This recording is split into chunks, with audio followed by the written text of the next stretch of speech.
My name doesn't really matter, but this happened to me in January of 2023 while I was renting an old farmhouse just outside Traverse City, Michigan. I was 24 years old, working remotely for a small software company, and I had rented the house because it was cheap and quiet. The nearest neighbor was almost half a mile away, and during the winter, the road leading to the property was usually empty after sunset. I actually enjoyed the isolation. I liked being away from traffic, away from people, and away from constant noise. The house itself was built sometime in the 1940s. It wasn't falling apart, but it definitely showed its age. The hardwood floors creaked with almost every step. The plumbing rattled whenever someone used the shower, and whenever strong winds hit the house, the windows produced a low whistling sound that could last for hours. After living there for about 5 months, I had become familiar with every normal noise the house made. I knew which floorboards squeaked, which doors refused to shut completely, and which pipes expanded whenever the heater turned on. That's why what happened that night still doesn't make any sense to me. The weather forecast had been warning about a major snowstorm for almost 2 days. My landlord even texted me that afternoon saying the roads would probably become impossible to drive on after dark and suggested I stock up on groceries before heading home. I stopped by a grocery store, bought enough food for the weekend, and arrived home around 6 in the evening. By then, heavy snow had already started falling. Around 7:30, the wind became much stronger. I remember standing in the kitchen making coffee while watching the snow bury my truck inch by inch through the front window. The entire property slowly disappeared behind a wall of white. It honestly looked beautiful. At around 8:15, the lights flickered once, then again 5 minutes later. By 9 o'clock, the electricity went out completely. The heater shut off, the television died, and the internet stopped working. Fortunately, I had several candles and a couple of powerful flashlights. I lit 3 candles in the living room and decided to spend the evening reading until the power returned. At first, everything felt peaceful. The only sounds were the wind hitting the walls and occasional pops from the fireplace as the wood burned. I wasn't scared. In fact, I remember thinking it was actually relaxing. About 30 minutes later, I looked up from my book because I noticed something strange. There was a faint yellow light coming from the upstairs hallway. It wasn't bright, but it was obvious enough that I immediately noticed it from where I was sitting. My first thought was that the electricity had returned, but the living room remained completely dark. The refrigerator wasn't running, the heater hadn't restarted, and none of the clocks had turned back on. Somehow, only the upstairs hallway appeared to be glowing.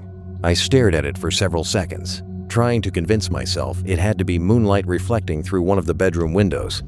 But that explanation didn't make sense, because the snowstorm outside was so heavy I couldn't even see the trees 20 feet away from the house. I grabbed my flashlight and slowly walked toward the staircase. The moment I placed one foot on the first step, the yellow glow disappeared instantly. It didn't fade. It didn't dim. It simply vanished, as though someone had switched it off. The upstairs hallway was completely dark again. I stood there listening for nearly a minute before continuing upstairs. Every bedroom door was exactly where I had left it.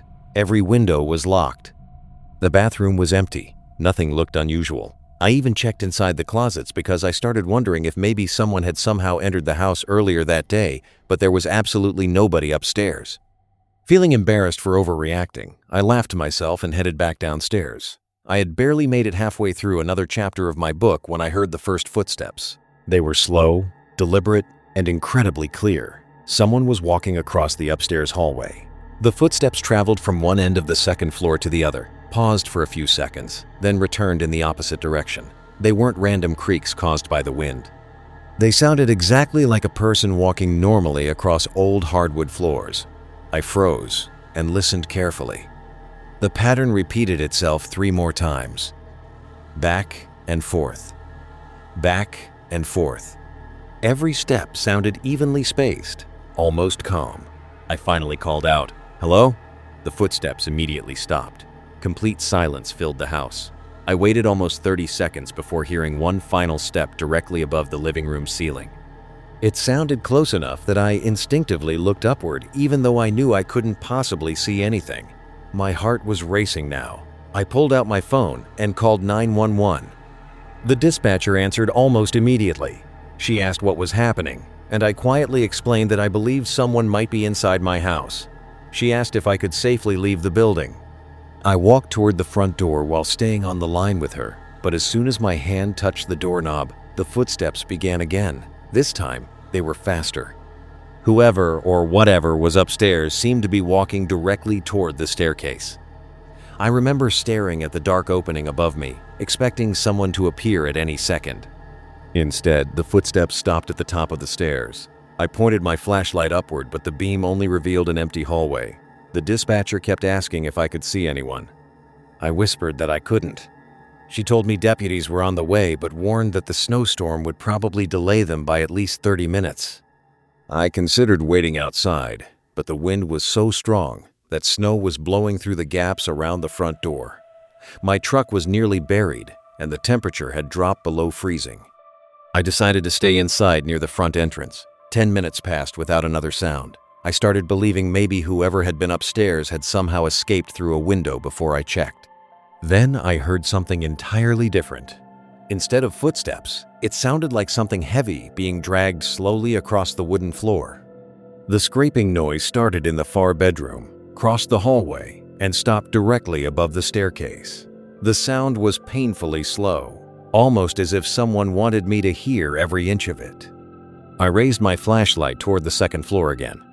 At that exact moment, the light began flickering. These batteries were brand new. I had installed them earlier that afternoon.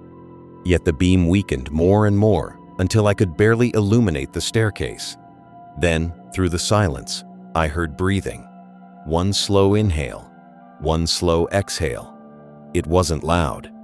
It wasn't exaggerated like in horror movies. It sounded exactly like someone standing just out of sight at the top of the stairs, breathing normally while watching me. Every instinct I had told me to get out. I threw open the front door and ran into the snow without even grabbing my coat. I sat inside my truck with the doors locked while speaking to the dispatcher.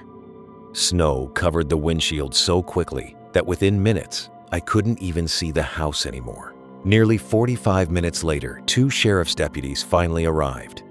They searched every inch of the property, every bedroom, every closet, the attic, the basement, even the crawl space beneath the kitchen. They found absolutely nothing. No signs of forced entry. No broken windows. No footprints in the snow leading away from the house. One deputy suggested that expanding wood and strong winds could create surprisingly convincing noises in old homes. I wanted to believe him, but before they left, I asked if they had noticed anything unusual upstairs. Both deputies looked at each other for a second before one of them smiled and simply said, "No." After they drove away, I forced myself back inside. My flashlight was still lying on the floor near the staircase, where I had dropped it while running outside. Next to it was something I couldn't explain. A thin trail of water stretched across the hardwood floor. It began near the top of the staircase, continued down the hallway, and ended exactly where the flashlight rested. The strange part wasn't that there was water inside the house. The strange part was that there were no footprints. The wood was completely dry on both sides of the trail.